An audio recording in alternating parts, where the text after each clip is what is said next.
नमस्कार दोस्तों, स्वागत है आपका आपके अपने यूट्यूब चैनल मन अप स्टोरीज में।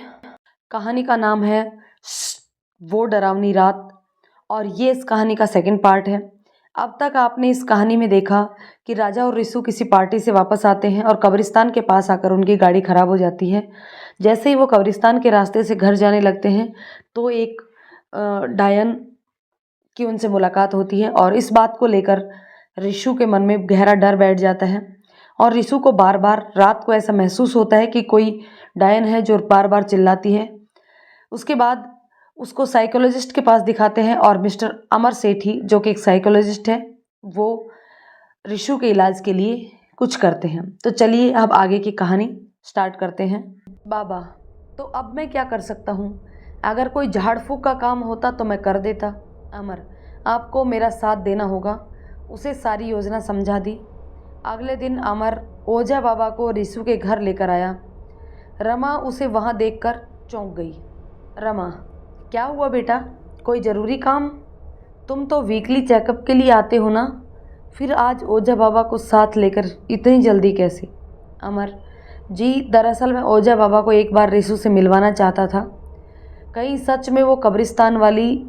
रमा परेशान होते हुए, लेकिन बेटा इसकी क्या ज़रूरत थी? मैंने आपसे पहले भी कहा था कि यह बात किसी को। ओझा बाबा, आप फिक्र ना करें, मैं यहाँ बस अपना काम करने आया हूँ। यहाँ की कोई भी बात बाहर नहीं जाएगी। अगर आपके बेटे के ऊपर कोई नेगेटिव एनर्जी का साया है तो मैं उसका पता ठीक ठाक लगा पाऊँगा, साथ ही उसे साइकोलॉजिकली ट्रीट भी करूँगा। रमा हिचकिचाते हुए, लेकिन मैं ऐसे कैसे अपने बच्चे को एक अनजान आदमी के साथ? अमर, अरे आंटी डोंट वरी, मिस्टर कमल भी तो साथ में रहेंगे, फिर आप लोग भी तो घर में ही हैं, फिर किस बात की फ़िक्र है? रमा अनमने मन से बोली, ठीक है बेटा, मेरा बच्चा ठीक हो जाए, इससे ज़्यादा मुझे और क्या चाहिए? कहते हुए अपनी भीगी पलकें पोंछते हुए, अमर अब मैं चलता हूँ बाबा, आप अब अपना काम कर सकते हैं। मुस्कुराते हुए अमर ने बाबा से हाथ मिलाया और दरवाजे की तरफ बढ़ गया। बाबा रमा की तरफ मुड़ा, आप मुझे रिसु का कमरा दिखा दीजिए। रमा इस तरफ आइए। बाबा रमा के पीछे पीछे चलने लगा। बाबा ने रिसु के कमरे का जायज़ा लिया और रिसु के सिर पर हाथ रखकर वहीं रिसु के पास बैठकर कुछ मंत्रों का उच्चारण करने लगी और एकदम से आंखें खोलते हुए चिल्लाई, मैं ऐसा नहीं होने दूंगा, मैं तुम्हें जला कर राख कर दूंगा, नहीं बचेगी तू। और कहते हुए झाड़ा लगाकर बोले, 10 दिन बाद अमावस्या की काली रात को ठीक 12 बजे इस आत्मा से तुम्हें मुक्ति मिल जाएगी। और ओझा बाबा चले गए। रमा रिसु के पास कुछ उदास बैठी कुछ सोच रही थी। गुड इवनिंग आंटी, एक चहकती हुई सी आवाज़ ने उसकी तंद्रा टूटी। अरे ईसा बेटा, तुम कब आई अमेरिका से? आओ बैठो। जी आंटी, बस कल सुबह ही आई थी और देखो ना, पूरे 40 घंटे बाद यहाँ आने का मौका मिला है। ईसा रमा के पड़ोसन की बेटी थी। यह रिसु की बहुत ही अच्छी दोस्त और यूँ कहें कि वो रिसु से प्यार भी करती थी, परंतु ईशा ने रिसु को इंडिया आकर सरप्राइज़ देने के चक्कर में लगभग 15 दिन से बात नहीं की थी। आंटी ये कौन है? ईशा ने रिसु की तरफ इशारा करते हुए कहा और बिना जवाब सुने ही अगला सवाल दाग दिया। रिसु कहाँ है आंटी? कहीं दिख नहीं रहा। कहीं बिजनेस के सिलसिले में बाहर तो नहीं गया ना? ईशा बेटा, ये रिसु ही है। क्या? रिसु को घूरते हुए ईशा ने कहा। रिसु, तुम्हें ये क्या हो गया? 15 दिन पहले तक तो तुम बिल्कुल ठीक थे, फिर अचानक ये क्या हो गया जो तुम्हारी हालत इतनी ख़राब हो गई? तुम्हारा शरीर कितना दुबला पतला हो गया कि तुम ठीक से चल भी नहीं पा रहे हो। फिर रमा की तरफ मुड़ते हुए बोली, क्या हो गया ये सब आंटी? रमा ने सारी बात ईशा को बताई। ईशा, रिसु, अब मैं आ गई हूँ, अब तुम्हें चिंता करने की कोई बात नहीं है। वैसे तुमने अभी तक कहाँ से ट्रीटमेंट लिया है? रिसु, वो है ना अपने डॉक्टर अमर सेठी, उन्हीं से। और कल तो वो एक ओझा बाबा को भी लेकर आए थे। उन्होंने कहा है कि अमावस्या की रात को वो सब ठीक कर देंगे। ईशा, ओके डोंट वरी, अब मैं सब संभाल लूँगी। कहकर डॉक्टर ईशा बड़ी ही बारीकी से घर की एक एक चीज़ को देखती हुई जा रही थी। गलियारे से गुजरते वक्त एक बंद कमरे की दरारों में से झांकती 2 जोड़ी आंखों पर आकर उसकी नज़र ठहर गई। वो एक पल को ठिठकी, लेकिन उसे अपनी तरफ हाथ देखता पाकर वो परछाई फुर्ती से वहाँ से ओझल हो गई। ईशा, आंटी जी ये कमरा किसका है? मुझे अभी लगा कि वहाँ कोई है। उसने उस दरवाजे की तरफ इशारा करते हुए पूछा। रमा, अरे वो तो स्टोर रूम है, शायद कोई बिल्ली घुस गई होगी। ईशा मन ही मन बुदबुदाई। बिल्लियाँ कब से 6 फुट की होने लगी? और वो कुछ कुछ समझने लगी। ईशा मेल नर्स कमल के पास जाकर रिशु की दिनचर्या के बारे में जानने की कोशिश करती है और उसकी डाइट व दवाइयाँ देखती है। कमल ने ऊपर से नीचे तक ईशा पर नज़र मारी। महज 23-24 साल की यंग लेडी, पतला छरहरा बदन, काली काली बड़ी बड़ी आँखें। कमल ईशा को देखकर कुछ घबराया सा लग रहा था। ईशा को तिरछी नज़र से देखकर उसने अपने काम में लग गया। रिशु ने जागने से लेकर उसे रेडी करने के साथ ही ब्रेकफास्ट कराने से लेकर दवाइयाँ देने तक का सारा काम कमल ही करता था। अब ईशा इत्मीनान के साथ रिशु के पास बैठ गई और उससे कोई सवाल जवाब किए बिना इधर उधर की बातें कर उसके मूड को हल्का करने की कोशिश करती रही। मौका देखकर उसने कमरे में बाकी सबकी नज़रों से छुपाकर कई तरह के उपकरण लगा दिए ताकि वो रात को आने वाली भूतनी की सच्चाई जान सके। अमर ने रिशु के लिए रोज़ रात को नींद का इंजेक्शन लगाने को दिया हुआ था। आज ईशा ने रिशु की नींद का इंजेक्शन लगाने से कमल को मना कर दिया। धीरे धीरे रात घिर आई। सब लोग अपने अपने कमरे में सोने चले गए। कमल और ईशा वहीं रिशु के कमरे में थे। कमल कुर्सी पर बैठा ऊँघ रहा था। कमरे के दूसरे छोर पर ईशा मुस्तैदी से बैठी हुई थी। उसे उन घुंघरुओं की आवाज़ और प्रेतनी का बेसब्री से इंतजार था। धीरे धीरे रात के 11 बज आए, मगर अब तक एक कुत्ता भी नहीं भौंका था। थोड़ी देर बाद कमल बोला, आप चाहें तो जाकर आराम कर लें, रिशु के साथ मैं हूँ। ईशा, नहीं नहीं, इसकी कोई ज़रूरत नहीं है। अब तो बहुत बड़ी जिम्मेदारी मिली है, इसको पूरा करने के बाद ही चैन की नींद सोऊंगी। कमल, जैसी आपकी मर्जी, कहते हुए वापस कुर्सी पर ही बैठे बैठे झपकी लेने लगा। वातावरण में गजब का सन्नाटा पसर गया था। धीरे धीरे रात के 12 बज गए। ईशा को उम्मीद थी शायद अब कुछ हो, लेकिन कुछ नहीं हुआ। देखते ही देखते 2 बज गए। ईशा कमरे में इधर उधर टहलने लगी। एक बार को उसका मन हुआ कि बाहर गलियारे का मुआयना करे, और ख़ासकर उस स्टोर रूम का जहाँ उसने वो परछाई देखी थी। लेकिन रात को रिशु को 1 मिनट के लिए भी अकेला छोड़ना उसे सही नहीं लग रहा था, सो उसने यह ख्याल छोड़ दिया। पूरी रात आंखों ही आंखों में कट गई, मगर कुछ नहीं हुआ। सुबह हो गई। रिशु की नींद खुली। आज वह बहुत खुश था। रिशु, आज तो कमाल हो गया।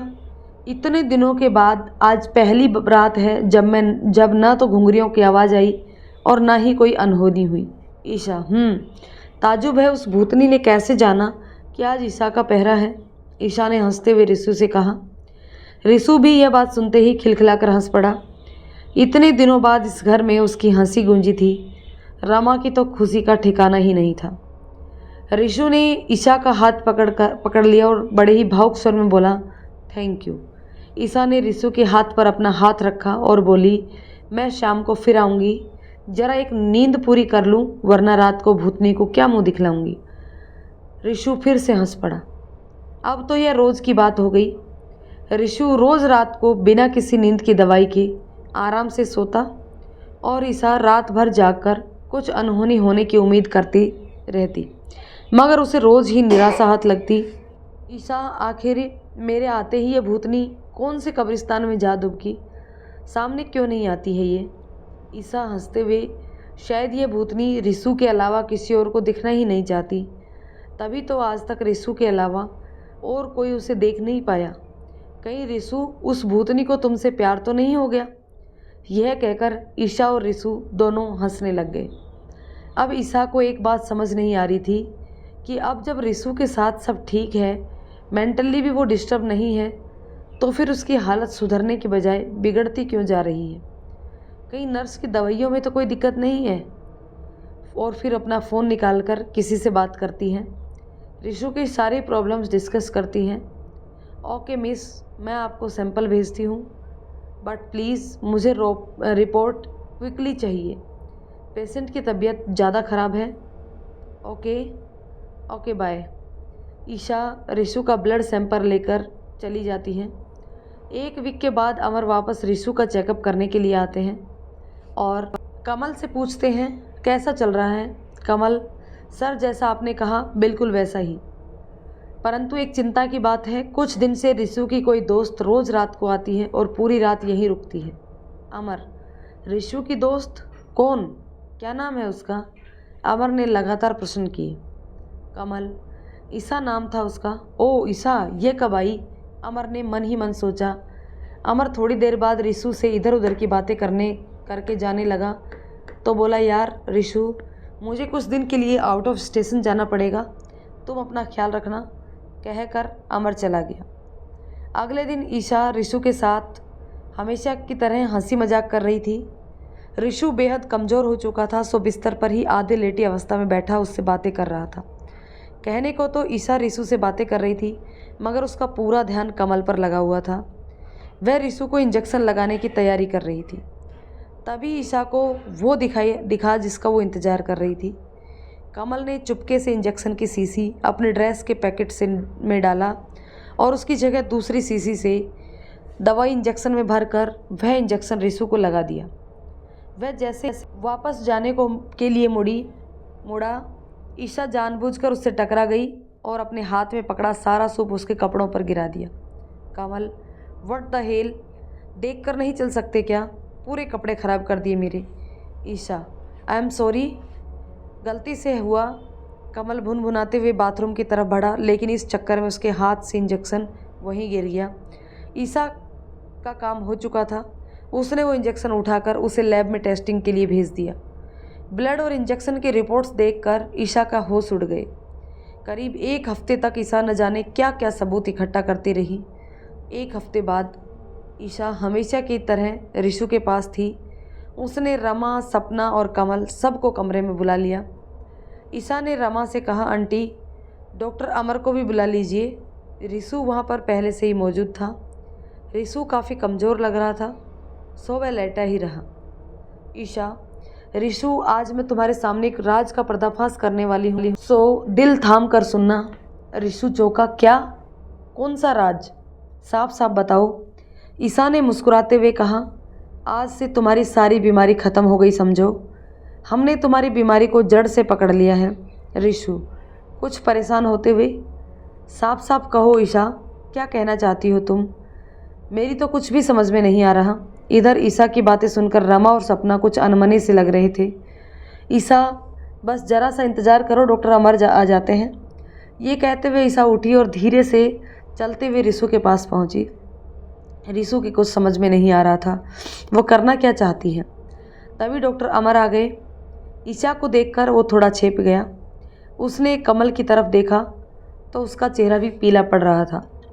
ईशा कमल का हाथ पकड़ते हुए, तो मिस्टर कमल, अब आप बताइए, आप किसके लिए काम करते हैं? कमल सकपकाते हुए, किसके लिए मतलब? मैंने क्या गुनाह किया है? मुझे यहाँ रिशु की देखभाल के लिए बुलाया गया था, जिसकी मुझे पगार मिलती थी, और मैंने वही किया।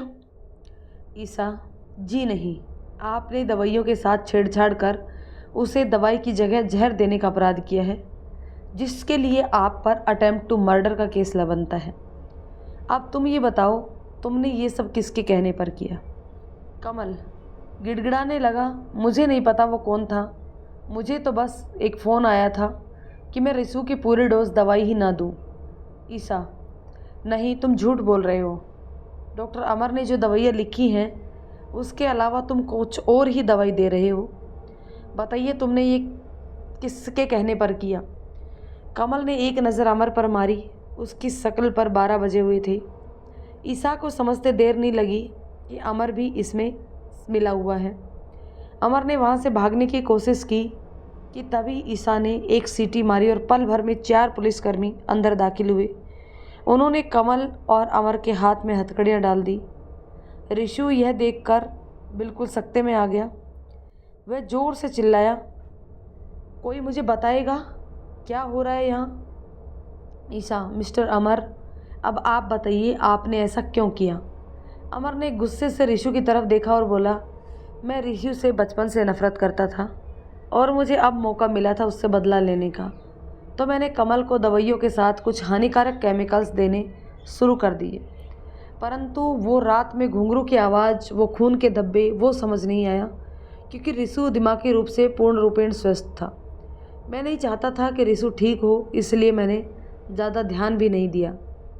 पुलिस ने कमल से सख्ती से पूछताछ की तो कमल ने बताया कि मुझे एक महिला का कॉल आया था कि मुझे रिशु की देखभाल करनी है, परंतु जो भी दवा उसे दी जाए उसकी सही मात्रा उसे नहीं देनी है। इसके लिए मुझे 10 लाख रुपए ऑफर हुए थे। इतनी बड़ी रकम देखकर मैं लालच में आ गया था। उसके बाद डॉक्टर अमर के कहने पर मैंने उसकी दी हुई दवा देनी शुरू कर दी। पुलिस, वो महिला कौन थी? क्या वो रमा जी थी? कमल, नहीं, शायद कोई और ही था। ईशा, मुझे कहते हुए बहुत अफसोस हो रहा है कि रिशु जिस परिवार को पर इतना भरोसा करता है और जिन लोगों से आप इतना प्यार करते हैं, वही परिवार आपको जान से मारना चाहता है। इसके लिए काफ़ी लंबी चौड़ी प्लानिंग कर रखी थी उन्होंने। वो तो बहुत अच्छा हुआ कि सही समय पर हमें उसकी असलियत मालूम चल गई। और इन सब की प्लानिंग करने वाली हैं आपकी माँ रमा। रिशु, क्या बकवास की जा रही हो ईशा? मेरी माँ ऐसा क्यों करेगी? कोई भी माँ अपने बेटे के साथ ऐसा क्यों करेगी?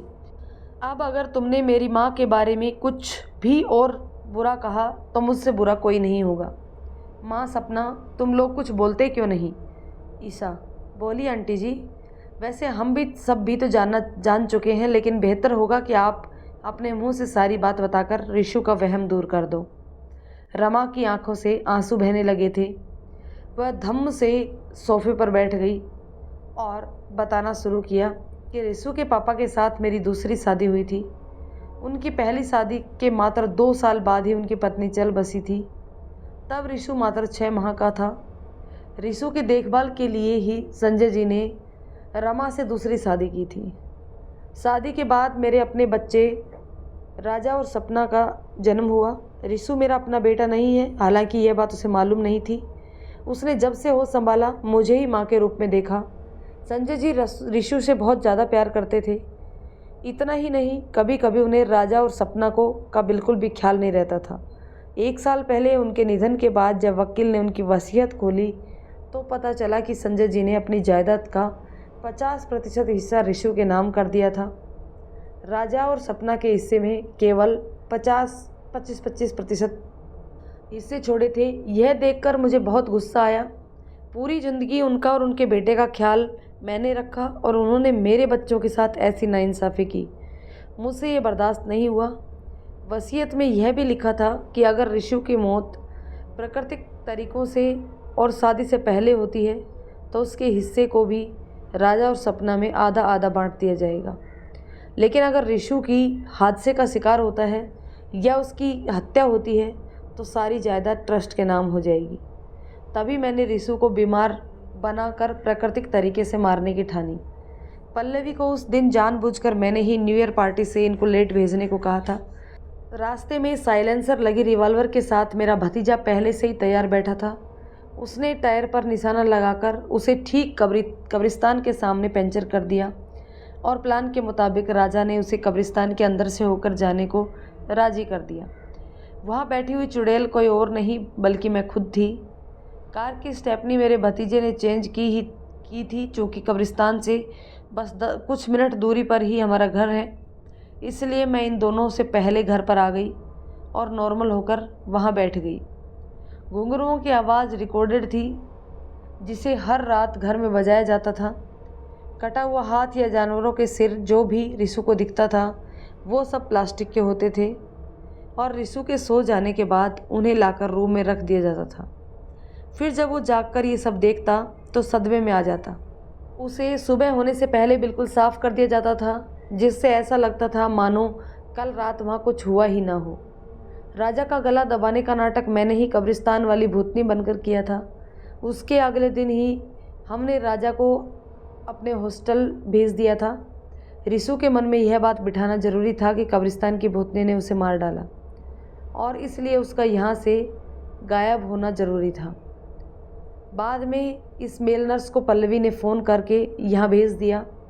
और रिशु को दवाइयों की डोज कम देना शुरू कर दिया ताकि वो ठीक ना हो। बाद में उसे पागल करार देकर कुछ समय बाद उसको धीमा जहर दे देते, मगर वो काम तो अमर ने पूरा कर दिया। इतना कहकर रमा ने अपनी बात ख़त्म की।